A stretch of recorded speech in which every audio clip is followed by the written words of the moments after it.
Friends, स्वागत करते हैं ईबीएस समाधान के एक और लेक्चर में आप सभी का।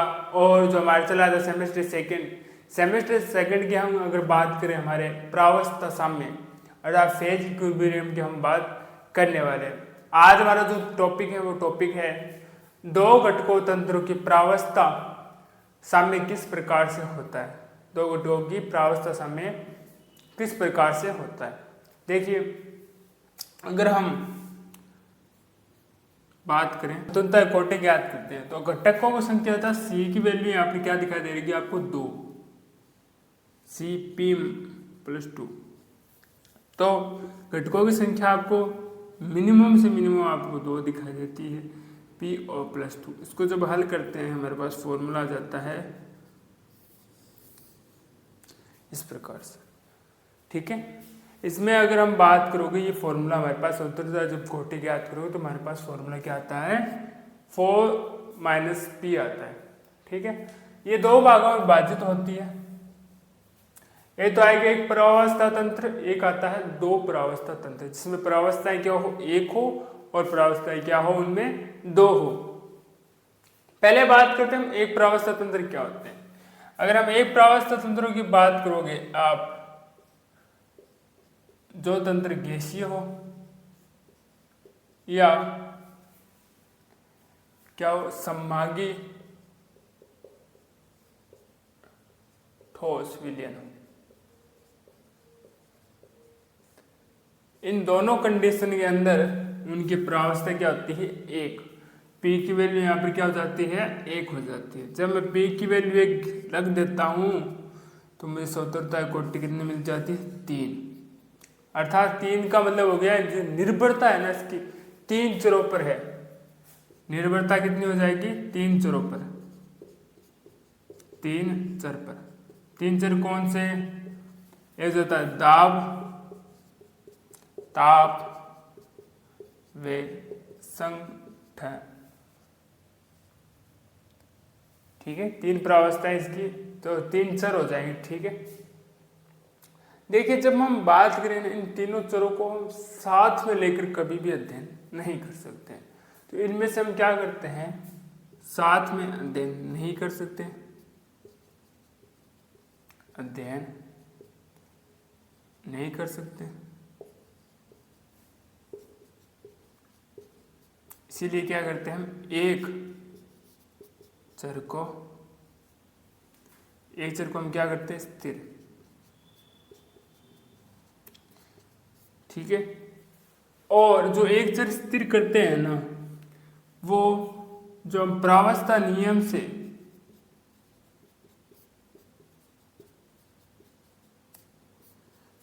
स्वतंत्रता की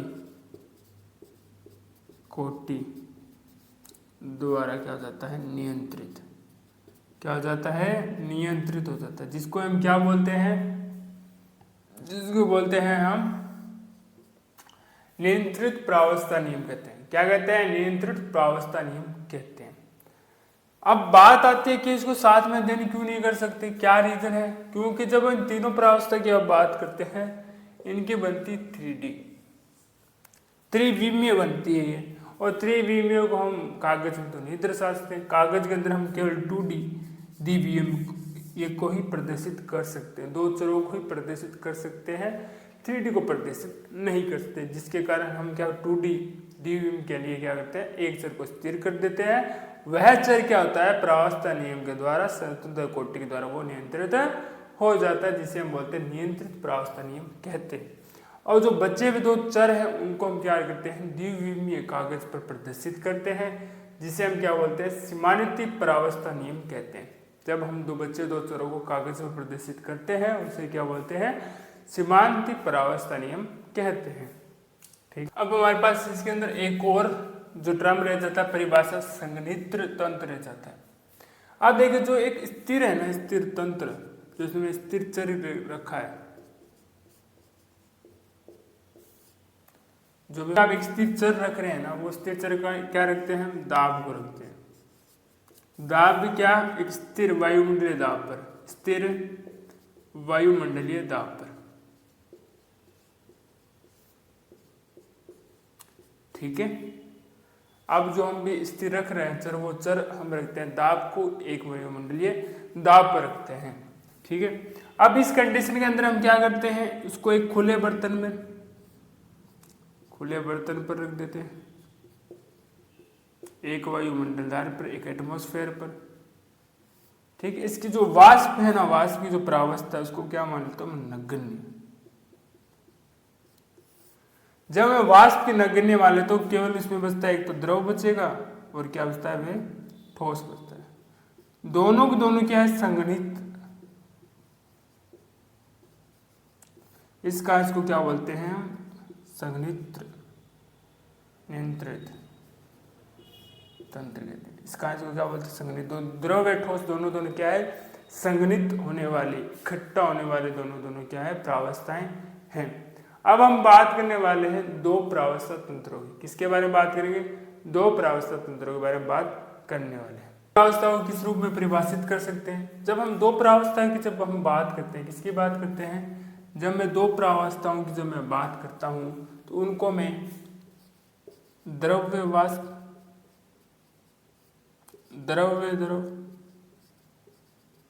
द्रव्य ठोस के रूप में परिभाषित करता हूं। जब मैं द्रव्य वाष्प की बात करता हूं, यह आंशिक रूप से, अगर मैं बात करूं इसके द्रव की, इसकी बात करूं तो ये क्या होता है, जो वाष्प है ना द्रव में, तो होते हैं पूर्णतः विलयशील, कहते हैं विलयशील द्रव पदार्थ। ये क्या होता है, आंशिक रूप से विलयशील।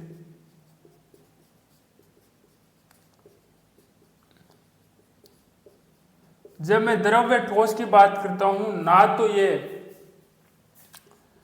द्रव ठोस के अंदर विलयशील होता है, ना ठोस द्रव के अंदर प्रावस्था विलयशील होती है।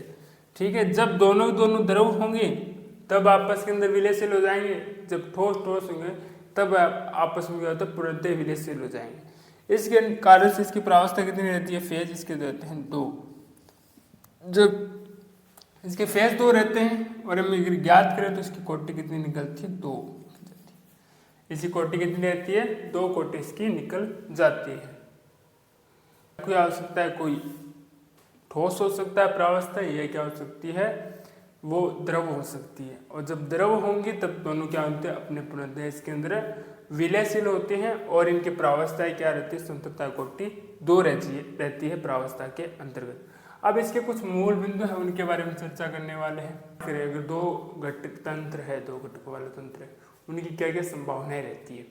अगर मैं पहले संभावना की बात करूं, अगर दोनों अवयव हैं वो इस प्रकार के ठोस का निर्माण करें, क्या इस प्रकार ठोस यौगिक का निर्माण करें जो क्या हो, अपने गलनांक बिंदु से पहले, गलनांक बिंदु तो क्या हो, स्थायी होना चाहिए। ठीक है, या इस प्रकार के ठोस यौगिक का निर्माण करें जो अपने क्या वास्तविक गलनांक से पहले क्या हो, अपघटित हो जाए।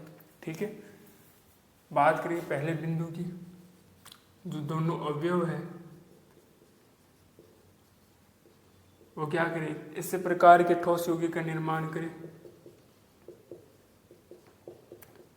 जो क्या है, अपने गलनांक बिंदु स्थायी या वास्तविक गलनांक से पहले अपघटित।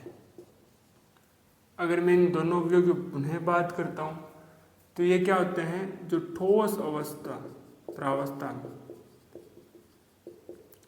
होते हैं विलयशील, परंतु अगर मैं बात करूं परस्पर आंशिक विलयशील।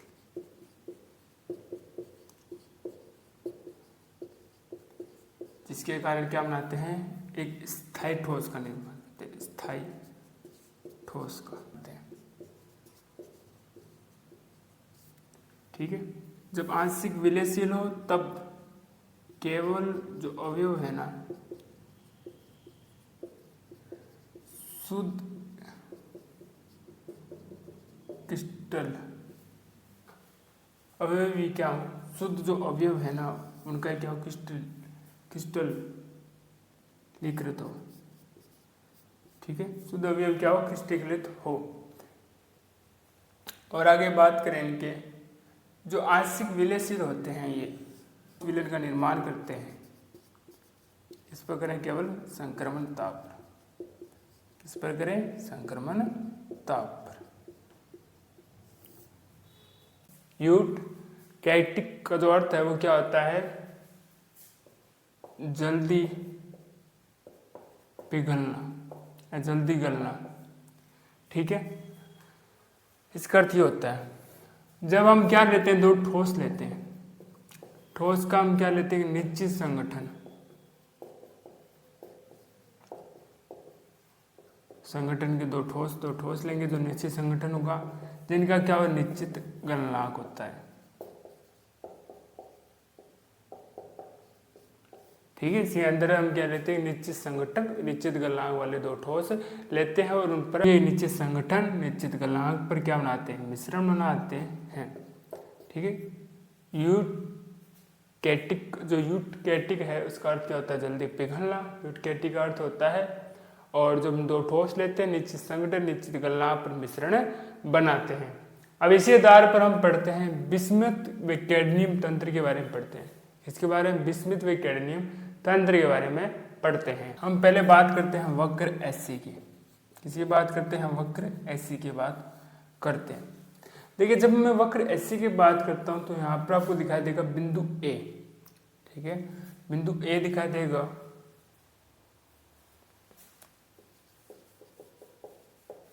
सेल्सियस। बिंदु ए पर आपको दिखाई देगा जो बिस्मथ है ना, बिस्मथ वो क्या है, यहाँ पर 100% है। और उसका क्या होता है, जो टेम्परेचर दिखाई देगा आपको 271.3 पर, यहाँ पर गलित अवस्था में, द्रव अवस्था में है, यहाँ पर ठोस। तो जो कैडमियम है ना, कैडमियम उसका फ्रीजिंग पॉइंट क्या है, जो हिमांक क्या है, हिमांक है यहाँ पर बिंदु ए पर 271.3 डिग्री पर है। बिंदु ए क्या है, जो कैडमियम है ना, कैडमियम का हिमांक है 271.3 में। ठीक है, अब मैं क्या करता हूँ, जो कैडमियम है ना उसके अंदर बिस्मथ मिला देता हूँ। जैसे जैसे बिस्मथ मिलाऊंगा ना इसके अंदर, जैसे जैसे बिस्मथ मिलाता जाता हूँ ना, तो इसका जो क्या होता है, ग्राफ है, जो वक्र है वो नीचे की तरफ आता है। वक्र क्या आता है, नीचे की तरफ, नीचे की तरफ आ रहा है। और वक्र नीचे की तरफ आता आता आता आता जो हिमांक हमें कितने मिल रहा था, 271 में मिल रहा था, वो हिमांक कितने पर आ जाता है, हिमांक हमें मिल जाता है 140 डिग्री सेल्सियस पर मिल जाता है। हिमांक गिर के कितना हो जाता है, 140 डिग्री से बिंदु सी पर, बिंदु सी पर।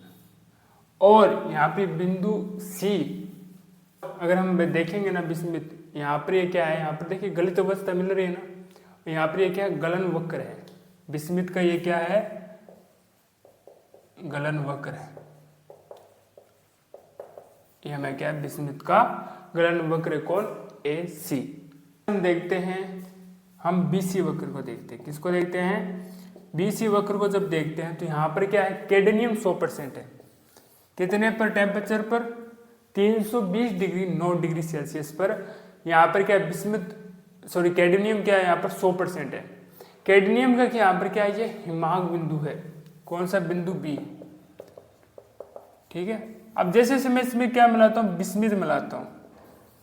क्या मिलाता हूँ, जैसे जो जो बिस्मिथ मिलाता जाता हूँ, क्या मिलाता हूँ, जो जो क्या इसमें बिस्मिथ मिलाता जाता हूँ, इसका हिमांक का अवनमन होने लगता है। क्या लगता है, हिमांक का अवनमन होने लगता है। हिमांक धीरे धीरे इसका कम होने लगता है। कम होकर क्या हो जाता है, जब मैं बात करता हूँ कितने पर आ जाता है, जैसे यहाँ पर 140 डिग्री पर आता है, और इसका भी हिमांक कितना आ जाता है, 140 डिग्री पर पहुंच जाता है। इसका भी हिमांक कितना पहुंच जाता है, 140 डिग्री पर पहुंच जाता है घटकर। ठीक है, इस कारण से क्या होगा, ये कैडमियम का, जैसे ये बिस्मथ का गलन वक्र था, ये क्या था, कैडमियम का क्या हो जाएगा, गलन वक्र में प्राप्त हो जाता है। बिंदु सी की, इसकी बात करते हैं बिंदु सी की। जब बिंदु सी की बात करते हैं, यहाँ पर आपको बिस्मिथ दिखाई देगा 40%, ये भी ठोस है। और कैडमियम कितना दिखाई देता है आपको 60%। ये देखिए इनका क्या है, ठोसों का, ये दो ठोस है, ठोसों का क्या है यहाँ पर मिश्रण, जो क्या है इसका गलनांक पॉइंट, क्या है गलनांक बिंदु कितना है इसका 140 डिग्री सेल्सियस। ठीक है, अब इसने क्या बना लिया, यूटेक्टिक मिश्रण का निर्माण कर लिया है। जहां बिंदु सी क्या है, यूटेक्टिक क्या है बिंदु, यूटेक्टिक बिंदु क्या होता है, वह बिंदु होता है जहां न्यूनतम ताप पर क्या रहे, गलित अवस्था में, कैसे रहे, गलित अवस्था में। ठीक है, इस पर जो ताप होगा उस ताप को बोलेंगे यूकेटिक ताप कहेंगे। ठीक है, जो टेम्परेचर होगा उसे बोलते हैं यूकेटिक टेम्परेचर कहते हैं, और संगठन जो होगा उसे बोलते हैं यूकेटिक संगठन कहते हैं। जो संगठन होगा इसमें उसको बोलते हैं यूटेक्टिक संगठन। ठीक है, अब अगर बात करिए जो बिंदु सी है ना, सी यहाँ पर ये अचर राशि है, क्या है अचर। किस प्रकार से देखते हैं, अगर हम फेज की बात करोगे यहाँ पर प्रावस्था, अगर हम बात करें प्रावस्थाओं की तो प्रावस्था टोटल आपको दिखाई देती है यहाँ पर तीन प्रावस्थाएं कौन कौन सी देखते हैं, 3 प्रावस्था देखते हैं। एक तो ये रही ठोस, एक यहाँ पर कैडमियम, और इसका क्या दिखाते हैं मिश्रण। तो 3 प्रावस्थाएं आपको देखने को मिलती है। घटकों की बात कर रहे हैं हम, घटक यहाँ पर 2 है, वैल्यू पुट करते हैं Cp+1 2 3 और +1 कैंसिल आउट कीजिए, F की वैल्यू आती है हमारे पास 0। ठीक है, एचर है। ठीक है, तो ये क्या होता है निश्चित दाब व निश्चित ताप पर भी है। क्षेत्रों की बात करने वाले पहला जो क्षेत्र आपको देखने को मिल जाता है ADC की बात करते हैं या ACD। अगर मैं क्षेत्र ACD की बात करूं तो यहाँ पे क्या दिखता है, यहाँ पर आपको ठोस जो बिस्मिथ व और द्रव के बीच साम्य देखने को मिल जाता है। यहाँ पर क्या होता है बिस्मिथ व द्रव के मध्य क्या देखने को मिल जाता है, साम्य। कि क्षेत्र के अंदर, क्षेत्र ACD के अंदर। अब देखिए क्षेत्र A, C और B की बात देखता हूं। अगर हम क्षेत्र A, C, B की बात करें तो केवल यहां पर आपको गलित अवस्था दिखती है। क्या दिखती है, गलित द्रव अवस्था दिखती है। ठीक है, इसके बाद जो अगले हम क्षेत्र की बात करते हैं DCD डैश की बात करते हैं। क्षेत्र हम DCD डैश की बात करते हैं जहां पर कोई भी द्रव नहीं है, जहां पर जैसे ऊपर वाला क्षेत्र था तो यहाँ पर कोई भी द्रव अवस्था नहीं, केवल ठोस अवस्थाएं हैं। इसके भी टोटल आपको 3 भाग दिखाई देंगे। भाग देखिए, एक ये रहा, एक ये है और एक भाग ये है। अगर पहले भाग की बात करें तो पहले भाग के अंदर यूटेक्टिक और प्लस ठोस बिस्मिथ दिखाई देगा आपको। ठीक है, जो डीसी वाला भाग है। और सी और डी डैश की बात करते हैं यहाँ पर, ये वाला भाग, यहाँ पर आपको क्या दिखाई देता है, ठोस कैडमियम और यूटेक्टिक वाला भाग दिखता है। कैडमियम यहाँ पर शुद्ध है और यहाँ पर ये जो बात करें बिस्मिथ भी क्या है 100% शुद्ध है। सी वाला भाग यूटेक्टिक बिंदु वाला जो भाग है उसके नीचे, सी के अंदर के नीचे वाले भाग की बात करें, यहाँ पर आपको दिखती है तीनों प्रावस्था मिश्रण दिखता है। किसका, यूटेक्टिक, ठोस व कैडमियम का। ठीक है, तीनों का मिश्रण यहाँ पर आपको दिखाई देता है, यूटेक्टिक, बिस्मथ प्लस और कैडमियम का। ठीक, तीनों का मिश्रण दिखाई देगा आपको। क्योंकि जो यूटेक्टिक है ना उसके अंदर भी आपको क्या दिखाई देता है, ठोस बिस्मिथ व कैडमियम दिखाई देते हैं। इस कारण से जो यूटेक्टिक है ना उसका आकार क्या हो जाता है, छोटा हो जाता है, काफी छोटा हो जाता है। किसकी तुलना में बिस्मिथ जो ठोस व कैडमियम जो ठोस है उसकी तुलना में उसका आकार काफी छोटा हो जाता है। इन सभी के लिए स्वतंत्रता कोटि की बात करूं, जैसे इसके लिए बात करूं तो यहाँ पर दो परावस्थाएं आपको दिखती है, P2 है यहाँ पर, FCP+2, घटक 2 है हमारे पास यहाँ पर 2, परावस्था कितनी यहाँ पर 2 + 2, दो चरों पर निर्भर करता है यहाँ पर, कौन कौन से, संगठन व ताप पर। अगर गलित अवस्था बात करूं, परावस्था यहाँ पर आपको कितनी दिखने को मिल जाती है, 1 दिखने को मिल जाती है परावस्था, घटक 2 है हमारे पास, परावस्था आपको दिखने को मिल जाती है 1 + 2, ठीक है। देखिए विस्मित और कैडमियम के जो तंत्र है ना, उसके अंदर हम क्या देखते हैं, बिंदु ए को देखते हैं। किसको देखते हैं, बिंदु ए को देखते हैं। यहाँ पर देखो हमारे पास ये रहा बिंदु ए, इस बिंदु ए को क्या करते हैं, ये कहाँ पर है, बिंदु ए के अगर आप देखोगे, बिंदु ए है हमारे पास गलित अवस्था में, और यहाँ पर क्या है, कैडमियम 70% है, ये रहा, ठीक। अगर मैं क्या करता हूँ, उसको मुझे ठंडा करना है, बी को मुझे क्या करना है, ठंडा आप किस प्रकार से करते हो, टेम्परेचर को कम कर, टेम्परेचर को कम करते हैं, टेम्परेचर गिरकर कितना आ जाता है, 320 से 235। जब ये यहाँ पर आएगा बिंदु बी पर, उस समय टेम्परेचर कितना होता है, 235 डिग्री सेल्सियस। जहाँ पहले सिर्फ गलित अवस्था के अंदर था, अब कहाँ आ चुका है, ये द्रव प्लस कहाँ पर आ चुका है, ठोस कैडमियम। इसकी परावस्था कितनी हो चुकी है, दो परावस्था हो चुकी है। स्वतंत्रता कोटि ज्ञात करें परावस्था समीकरण से, Cp+ कितना हो जाता है 1, वैल्यू जब आप पुट करेंगे 2 + 1 कितना आ जाती है, 1 आ जाती है, ठीक है। स्वतंत्रता कोटि कितनी आ जाती है, इसके अंतर्गत 1 आ जाती है हमारी। अब देखिए जब हम इसमें आगे और बात करें, हमने इसको यहाँ तक तो ठंडा कर लिया, अब मैं इसको क्या करता हूँ, थोड़ा और अधिक ठंडा करता हूँ, क्या करता हूँ, थोड़ा इसको और अधिक ठंडा करता हूँ। जब मैं और अधिक इसको ठंडे करने का प्रयास करता हूँ तो क्या हो जाता है, देखिए जैसे जैसे ठंडा कर रहे हैं ना, जैसे जैसे आप ठंडा करने की बात और ध्यान रखें, जैसे जैसे आप ठंडा कर रहे हैं, कैडमियम है ना, कैडमियम वो क्या हो रहा है, पृथक हो रहा है, जैसे ठंडा कर दो कैडमियम पृथक हो रहा है, और जैसे और अधिक ठंडा करते तो कैडमियम पृथक हो जाएगा और विस्मित की मात्रा वहां पर बढ़ती जाएगी, कैडमियम धीरे धीरे कम होता जाएगा और विस्मित की मात्रा बढ़ती जाएगी। जब हम बात करते हैं हमारे पास यूटेक्टिक बिंदु की बात करते हैं, यूटेक्टिक अगर हम बिंदु की बात करें, वहां पर कैडमियम पूरी तरह से पृथक हो जाएगा। क्या हो जाएगा, जब ठंडा करते जाओगे तो क्या होता है, कैडमियम पृथक होता जाता है, ठीक है, यहाँ पर पृथक होना स्टार्ट हो गया, और पृथक होते होते क्या होता है, विस्मित की प्रतिशत मात्रा बढ़ती जाती है, ठीक है। और जब हम यूटेक्टिक केंद्र की बात करते हैं, पूरा तरह क्या हो जाता है, ये पृथक हो जाता है, और यहाँ पर केवल क्या बचता है, यूटेक्टिक केंद्र, और क्या बचता है, विस्मित बच जाता है,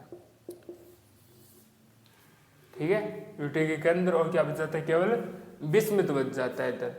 फिर अगर हम बात करें यहाँ पर केंद्र पर, तो यहाँ पर आपको 3 परावस्था देखने मिल जाती है, कैडमियम ठोस, विस्मित ठोस और द्रव, ठीक है। ये परावस्था देखने पर 3 है, परंतु ये जब हम इन परावस्थाओं की बात करते हैं, ये एक ही परावस्था है, क्या है, एक ही परावस्था के रूप में है, कौन, ठोस के रूप में और द्रव के रूप में, ठीक है। आगे हम और बात करते हैं, यूटेक्टिक केंद्र के नीचे की बात करते हैं। जब यूटेक्टिक केंद्र के नीचे की बात करते हैं और ये क्या होता है, जमना स्टार्ट हो जाता है, जमना प्रारंभ हो जाता है, क्या हो जाता है, संतृप्त। अगर मैं यहाँ पर इसकी वैल्यू ज्ञात करूं, यहाँ पर F निकालूं, 2 स्वतंत्रता परावस्था 3 आ चुकी है, और यहाँ पर वैल्यू 1, तो क्या होता है, 0, अर्थात ये क्या हो चुका है, अचर हो चुका है, ठीक है। ये किसी भी चर पर निर्भर नहीं करेगा, केवल किस पर निर्भर करता है, यह ताप व संगठन पर निर्भर करता है। किस पर निर्भर करता है, ताप व संगठन पर। इसमें कोई परिवर्तन, तब तक इसमें कोई परिवर्तन नहीं होगा जब तक इसमें ताप व संगठन के अंदर कोई परिवर्तन नहीं होता है। यूटेक्टिक केंद्र के जब नीचे और चलते जाते हैं ना, जिसकी जो 3 परावस्थाएं थी, केवल क्या रह जाती है, वहाँ पर केवल दो प्रावस्था रह जाती है, क्योंकि जो द्रव है ना, द्रव वो भी किसमें बदल जाता है, ठोस के अंतर्गत। द्रव भी क्या बन जाता है, ठोस के अंतर्गत। यहाँ पर जो यूटेटिक केंद्र है ना, वो भी क्या होता है, जम जाता है। जो हम यूटेटिक केंद्र की बात करोगे वो क्या जाएगा, जम जाएगा। ठीक है। और अब इससे और अधिक जब आप ताप को कम करते हैं या इसको ठंडा करते हैं और अधिक, इसको क्या करते हैं, और अधिक क्या करते हैं, जब इसको ठंडा करते हैं तो तापमान तो माइनस के अंदर चला जाता है, कम होता जाता है, कम होता जाता है, परंतु इसके अंदर कोई भी परिवर्तन आपको नहीं दिखाई देता है। क्या दिखाई देता है, इसके अंतर्गत आपको कोई परिवर्तन नहीं दिखाई देता। एक बार पुनः देख लेते हैं। मैंने कहा बिंदु ए जो गलित अवस्था में जहाँ कैडमियम 70% था, उसको जब ठंडा किया जाता है, टेम्परेचर क्या कम किया जाता है, बिंदु बी पर आ जाता है। बिंदु बी पर आने के बाद उसका टेम्परेचर रह जाता है 235 डिग्री सेल्सियस, जहाँ पर दो प्रावस्था के अंदर होता है, एक द्रव व ठोस। जहाँ से क्या हो जाता है, ठोस जो कैडमियम में पृथक होना प्रारंभ हो जाता है। यहाँ पर लगातार वो क्या होता है, कैडमियम पृथक होता रहता है। जैसे इसको और ठंडा करते रहते हैं, यहाँ पर हम क्या चलते हैं, बीसी चक्र है ना, ये रहा बीसी वक्र, ये बीसी वक्र है ना, इसमें आगे हम बढ़ते जाते हैं, बढ़ते जाते हैं। इसमें आगे बढ़ने जाने पर क्या होगा, कैडमियम पृथक बिस्मथ की मात्रा बढ़ती जाती है। अंत में हम कहाँ पर पहुँचते हैं, हम चलते हैं यूटेटिक केंद्र पर पहुँचते हैं, जहाँ पर जो कैडमियम पूरी तरह पृथक हो चुका है। यहाँ पर तीन प्रावस्था रहती है, एक तो कैडमियम ठोस, बिस्मथ ठोस, वे क्या रह जाती है, द्रव रह जाती है। जबकि जो ठोस कैडमियम ठोस हम बिस्मथ की बात करें, वो क्या होता है, संतृप्त होते हैं। यहाँ पर जब वैल्यू रख दोगे तो अचर राशि है, केवल संगठन व ताप पर निर्भर करते, तब तक ये परिवर्तन नहीं होंगे, तब तक ये चेंज नहीं होते हैं। कौन, इनका वक्र। जिसको और ठंडा किया जाता है तो इसमें जो द्रव है वो भी ठोस के अंदर बदल जाता है, प्रावस्था सिर्फ दो रह जाती है। ठीक, क्या रह जाती है, दो रह जाएगी, और इसको और अधिक इसमें कोई परिवर्तन नहीं होगा, केवल टेम्परेचर क्या होगा, तापमान ऋणात्मक या तक कम लगातार होता रहता है। तो एक बार इतना नोट डाउन कीजिए, फिर इसके अगले तंत्र के बारे में बात करते हैं। जो बात करने वाले हैं, बात करेंगे पीबीएजी तंत्र की, अर्थात लेड सिल्वर तंत्र की हम बात करने वाले हैं। देखिए, जो लेड सिल्वर तंत्र की अगर बात करें तो इसके अंदर भी आपको घटक कितने दिखाई दे जाते हैं, दो घटक दिखाई दे जाते हैं। घटकों की संख्या की बात करोगे दो होगी। प्रावस्था देखो मिनिमम से मिनिमम एक तो होने ही वाली है, तो प्रावस्था के लिए भी मान लेता हूँ एक। ठीक है। अगर मैं स्वतंत्रता की इसमें गोटी ज्ञात करूँ, Cp+2, सारी वैल्यू रख देते हैं 2, P के रखे 1 और क्या हो जाता है 2। तो मेरे पास देखिए हमें अब क्या होगा, स्वतंत्रता गोटी 3। इससे हमें क्या पता चलता है, इससे हमें ये पता चलता है कि हमें कितने चरों की आवश्यकता होगी, 3 चरों की। कितने चरों की आवश्यकता होगी, 3 की। दाब, ताप व संघटक, इनको आप ना त्रिविमीय रूप से लिख सकते हो, बना सकते हो, परंतु जो मैं द्विविमीय कागज की बात करूं तो ये कर पाना संभव नहीं है।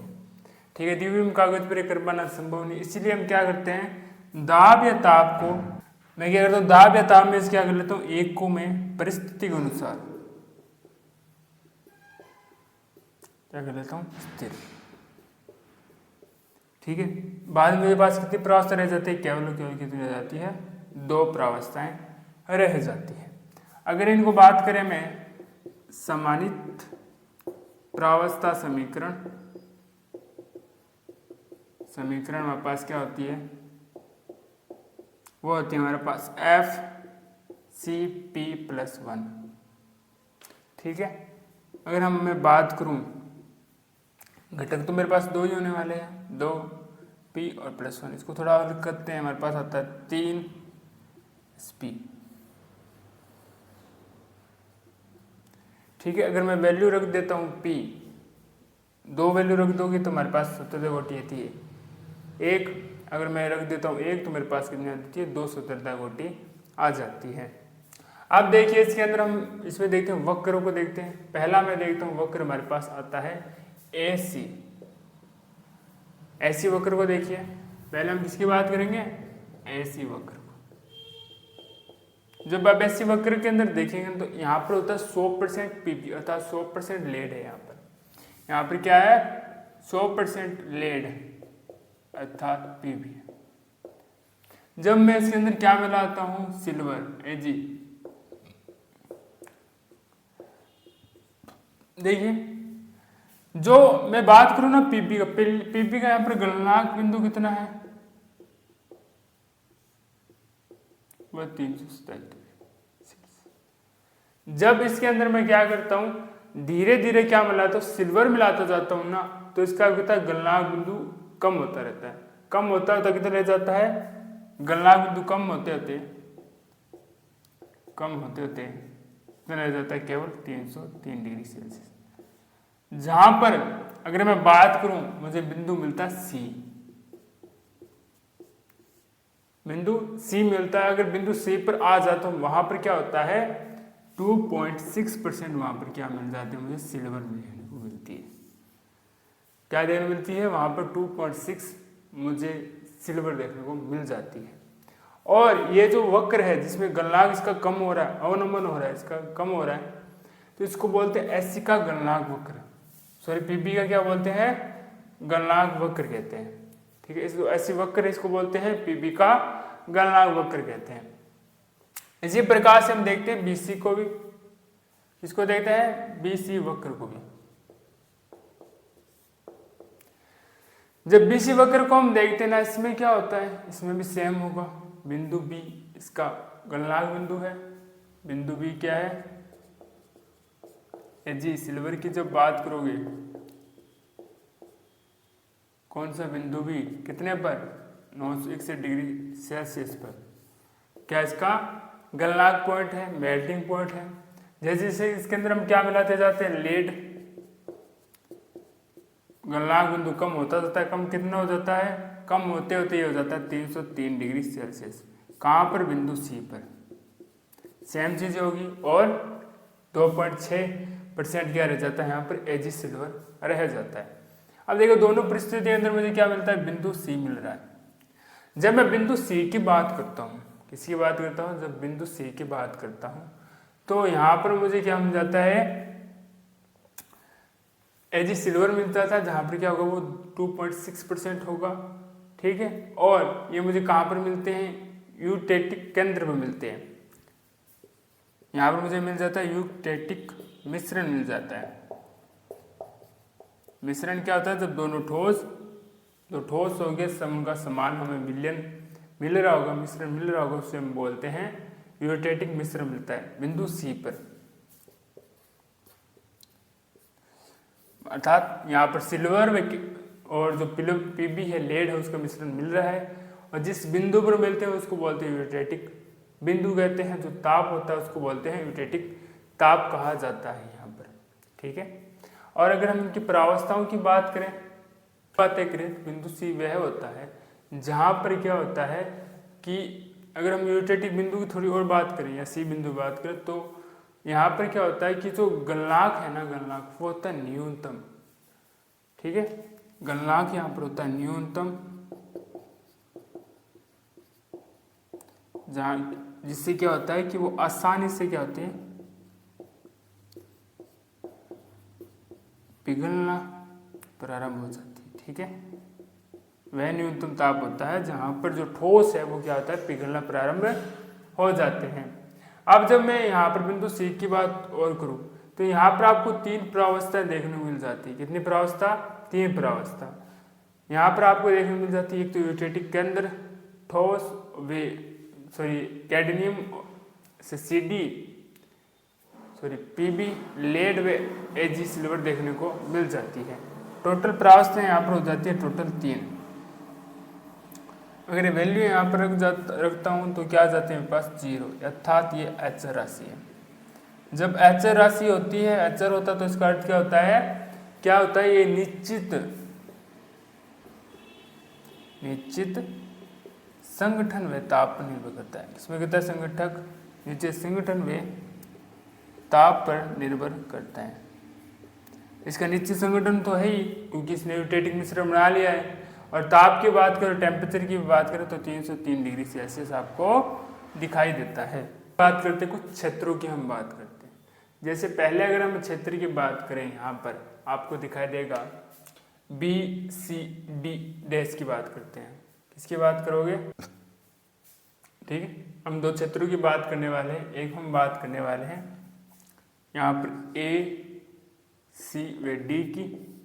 एक जो हमारे पास क्षेत्र है वो हमारे पास CB और D डैश है।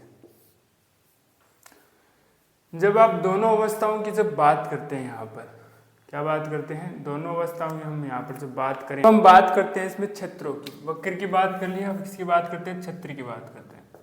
क्षेत्र आपको इसमें दो दिखाई देंगे, AD व C। दूसरे क्षेत्र की हम बात करते हैं, क्षेत्र हमारे पास है CB और D डैश।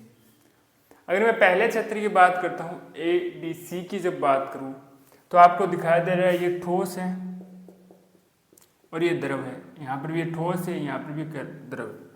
तो ठोस व द्रव के बीच साम्य के अंदर है। ठोस व द्रव में क्या है? साम्य में है ये। ठीक है, अर्थात इसकी प्रावस्थाओं की जब बात करते हैं, प्रावस्था की बात करते हैं, तो प्रावस्था रह जाती है यहाँ पर 2। प्रावस्था कितनी रह जाती है? 2 रह जाती है। जब प्रावस्था 2 रह जाती है, और हमने अभी ज्ञात किया था FCP+1, संगठन की वैल्यू हमारे पास 2 थी, P+1, तो हमारे पास आ जाता 3 और P। वैल्यू जब पुट कर देते हो तो F की वैल्यू आती 1, सम्मानित प्रावस्था नियम से। जब इसकी बात करते हैं तो हमें क्या पता? स्वतंत्रता कोटि 1 है, अर्थात इसको परिभाषित करने के लिए हमें क्या होता है? केवल एक चर की आवश्यकता होती है। कितनी होती है? एक चर की आवश्यकता होती है।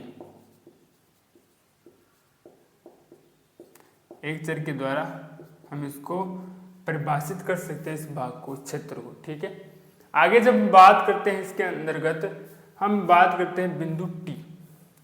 ठीक है, देखिए कोई हमारे पास बिंदु T है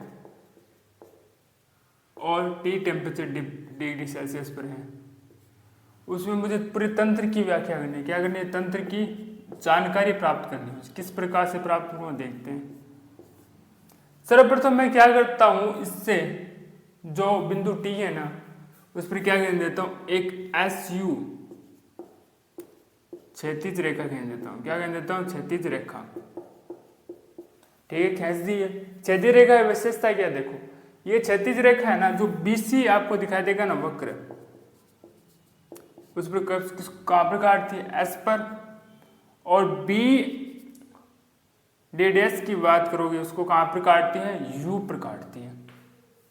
ठीक है, कहाँ पे काटती है? ये U पर काटती है। अगर हम बात करें तो BC वाला है ना, BC वाला, ये क्या आता है? द्रव के संपर्क में,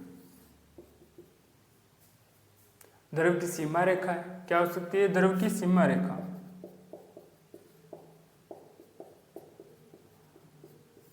इसको क्या पर काट रहे हैं? U पर काट रहे हैं। और ये यहाँ पर आपको जो रेखा दिखाई दे रही है S से U तक, क्योंकि द्रव की सीमा पर ये काट रही है इसको, तो इसको रेखा को जो हमारे पास है ST, उसको क्या बोलते हैं? लिक्विड कहते हैं।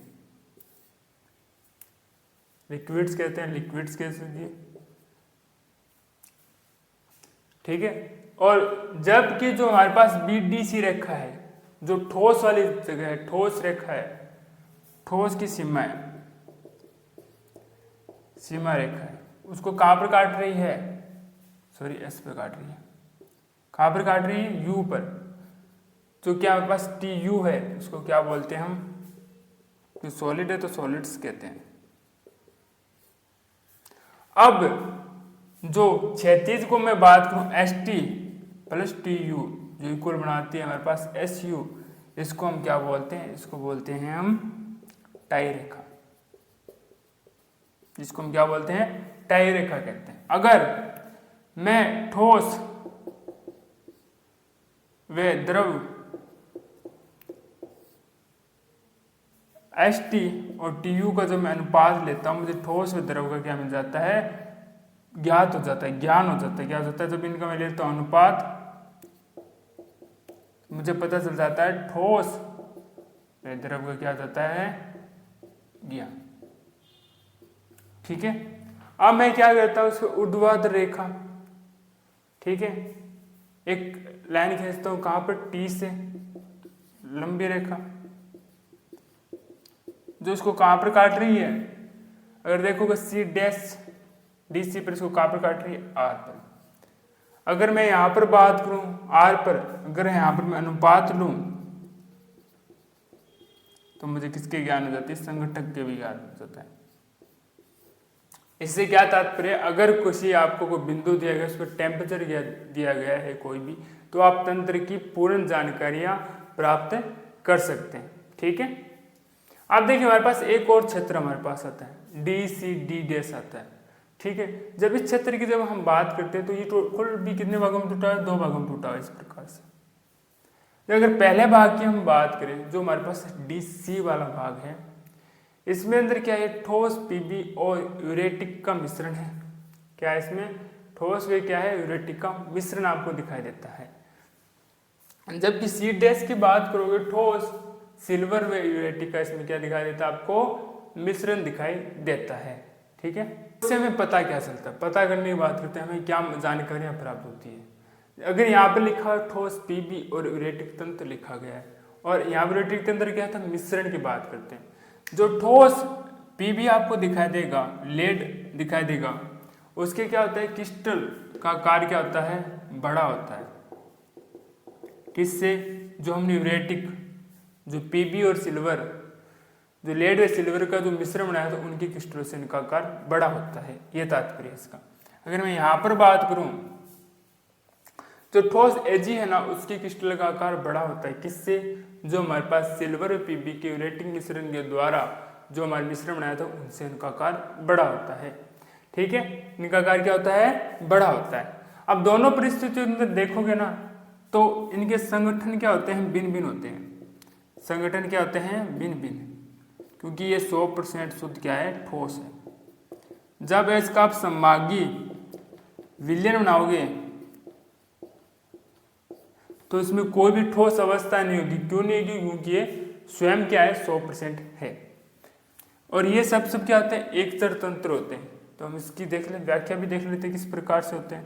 अगर हम वैल्यू रखें इसके अंतर्गत, टोटल प्रावस्था कितनी रह जाती है, 2 रह जाती है, ठोस व यूरेटिक वाली। ठीक है, तो वैल्यू जब पुट कर देते हैं इसके अंतर्गत, तो हमारे पास क्या आती है, एक चर ये पर निर्भर ये करती है। इसके अलावा हम बात करते हैं, हमारे पास एक और क्षेत्र का है, ए सी और बी।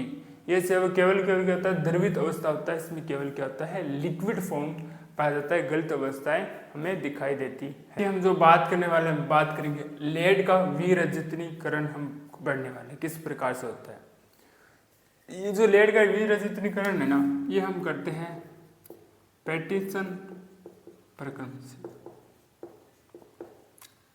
कैसा होता है, देखिए हम क्या लेते हैं, कोई लेड का नमूना,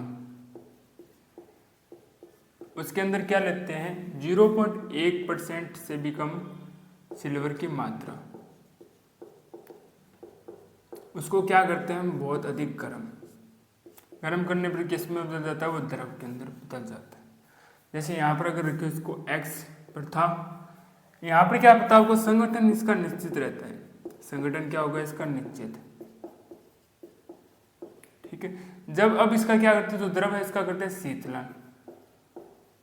शीतलन करने पर किस पर आ जाता है, बिंदु y पर आ जाता है, अर्थात ऐसी वक्र के पास आ जाता है। ऐसी वक्र के पास आने का क्या तात्पर्य है, जो ठोस पीबी है या जो ठोस लेड है, वो क्या जाता है, पृथक होना प्रारंभ हो जाता है। और जो शेष जो विलयन है, शेष क्या है इसके अंतर्गत, जो विलयन है, जो लिक्विड है, उसमें क्या होता है, जो एजी की मात्रा बढ़ जाती है। ये बिंदु सी तक आते आते सी पर क्या हो जाती है, सिल्वर की मात्रा बढ़कर जो द्रव में कितनी रह जाती है, 2.6 रह जाती है। और यहाँ पर क्या होता है, जो ठोस है, जो पीबी है हमारे पास, लेड है, वो 100% क्या हो जाता है, यहाँ पर पृथक हो जाता है।